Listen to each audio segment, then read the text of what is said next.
This is Shop Talk, and today I'm going to be doing a review on Quikrete Countertop Mix. Hi everybody, I'm Jim Deerdorf, and this is Detroit DIY. Please take a minute, reach down, hit that subscribe button, ring that little bell so you don't miss anything, and give us a like. So I'd like to give you a little background on myself before I get going on this, because anyone could do a review on countertop cement or any cement, and if you don't know their background, then you're not sure that they even really know what they're talking about, so I'm going to fill you in. I'm a licensed builder in the state of Michigan, and I've been around a lot of cement. I'm not a cement finisher, but I've troweled a lot of cement. I know what cement feels like. I know what it means when the finisher holds 5 fingers up to me. That's to tell the guy in the truck to put 5 more gallons of water in the mix. It just gives you a good idea. I have a good idea of what's going on with cement mix and what it should and shouldn't be. So in using this countertop mix, the bag read very appealing. The bag said that it was, I got some notes here so I don't get sidetracked. The bag said that it was flowable, which is what you need, because you need that mix to pour in a very liquid state and kind of stay that way for a little bit so that you can vibrate it and you can get the bubbles out and you can get a real nice finish on the face. And the first countertop that I poured was a 40-pound mix. And yep, you've heard me say start small, start small. I didn't experience my problems with this mix until I went bigger and I realized how fast the mix changed its state. It started out being a little too thick, in my opinion. It wasn't as flowable as I had hoped it would be. So I called Quikrete and I asked them what was the maximum amount of water that I could put in 40 pounds, because I was mixing it 40 pounds at a time. So they told me 4.5 pints, which was only a half pint more than what the bag states. And at 4.5 pints, it still wasn't a thin enough state to just pour it in. And a lot of it I wound up going 5 pints. And what happens is the more you overwater the cement, then you're inhibiting the strength. It won't cure to that 6,000 psi that you had hoped for in the end. So I was a little bit disappointed in the fact that the cement changed so fast. And I know during some of the other videos you heard me say that it's turned to peanut butter. And I don't just mean it got thick like peanut butter. It got sticky like peanut butter. I was trying to trowel it, and it was literally sticking to the trowel. I'm pressing it harder to try and pull it and press it into place. When I look back and I realize that I'm dragging like a foot of the cement across the face of the form, and it's just stuck to the trowel. It was kind of the craziest thing I've ever seen. And I've worked with some plasticizers in the past, and some different admixtures, and I never experienced that happen before. So I'm not sure what admixtures that they're putting in the cement to cause this to happen. But I wasn't really happy with the fact that it happened. And then I noticed that there were a lot of inconsistencies in the way each bag mixed. So one bag would mix up and would turn really fast to this peanut butter type state. And I mean by fast, within 5 minutes of mixing, pouring it in form, you would already notice that the cement was changing. Then when I had a bag from a different batch that I had bought previously, I mixed that up and it stayed very loose, very flowable for a long period of time. So I know Quikrete's not making each 80-pound bag one at a time. They're making a big batch. So they're making 3, 4, 5, 6,000 pounds of mix at one time. They're putting their plasticizer in and they're putting it in 80-pound bags. Well, there's no way that each bag could contain the exact same amount of Portland, sand, gravel, and admixtures such as plasticizer or anything else that they've put in the cement to enhance the strength or reduce the shrinkage. These are all admixtures. So there's no way that each bag can be consistently the same. And that's not just with this countertop mix, that's with every bag mix. They mix large quantities and they put it in the bag.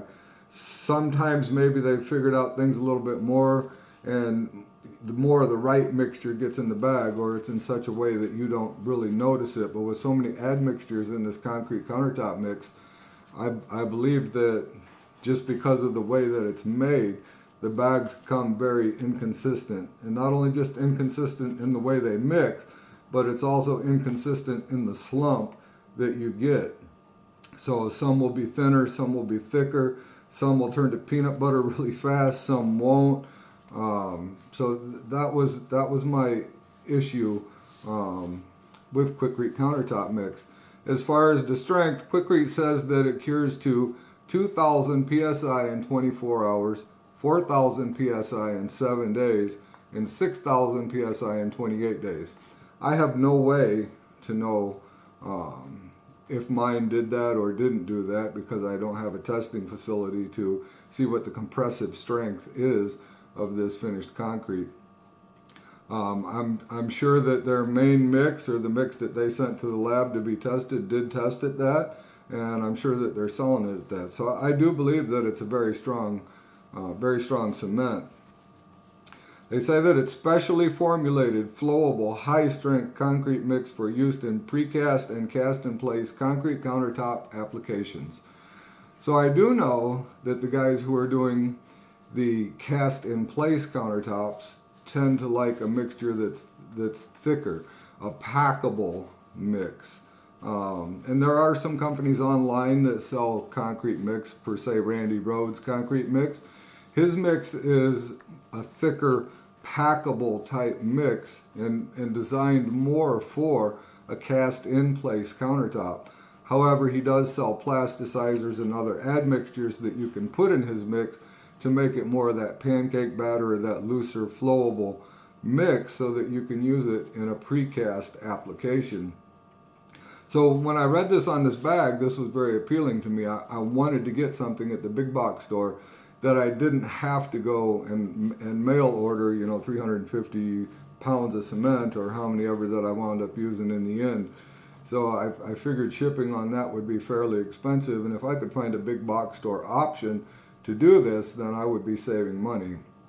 And I probably did save some money. I got $500 in these countertops. I don't know exactly what it would have cost for shipping, but I do know if I would have went that route, I probably wouldn't have had the issues with air bubbles and so on and so forth that I've had. So I wasn't thrilled with the way that it mixed, the air bubbles. The bag also says it can be colored with wet or dry pigments.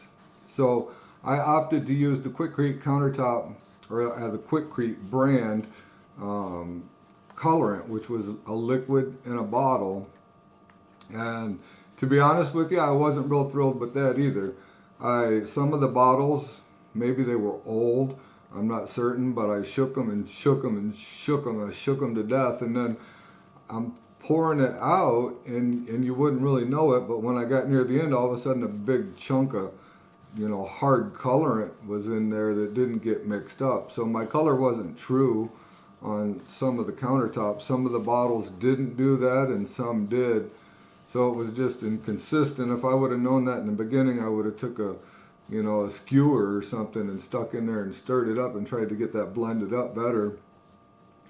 But I think if ever I do countertops again, and I will, I'll be using the powdered colorants, the powdered pigments, and I believe that I'll get a much better mix out of them and a more consistent color than what I got on my own countertops here. So it also says here that you should reinforce the cement, or get your reinforcement in your form and in place before you start pouring the cement. And it says when you pour the cement, you should work quickly from one end to the other. So in my case, I couldn't really get the reinforcement in place because I wanted to put a pattern in the mix, or a pattern on the face of the cement, and I couldn't have the wire reinforcement in my way to do that. So I needed a few more minutes, and that didn't take forever. That was a 7-10 minute process. So I really don't think that was one of my issues with the cement, because like I say, some of it sat there loose and I had to wait and wait and wait to put the white line in it for it to firm up enough just to get it to stay separated enough to get that white line put in there. And the other time that I mixed it, it was a whole different story. Some of the video that, you know, where we were mixing and Brett and I were frantically working to get it in, I know it didn't make it in the recording, but I was telling Brett that this cement is not acting the same as this other cement that I have used. And it kind of took me by surprise. And I know in the video you can see us hand packing it, pushing the cement, trying to get the air bubbles out. I knew I was in trouble when I saw that happen.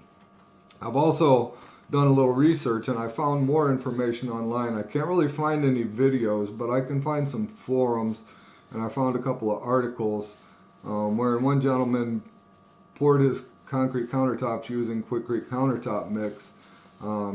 He made several attempts at it and could not create a countertop that he was happy with, and he actually thought that it was beyond his ability to pour a concrete countertop, and then he realized when he tried a different mix he found success.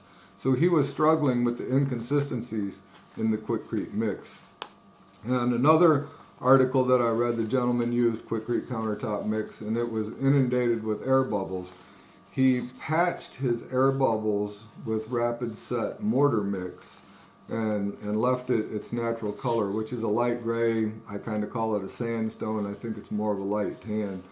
And it actually turned out pretty cool looking when he was done. It looked like it had, you know, a nice multi-color. It looked like veins running through the countertop.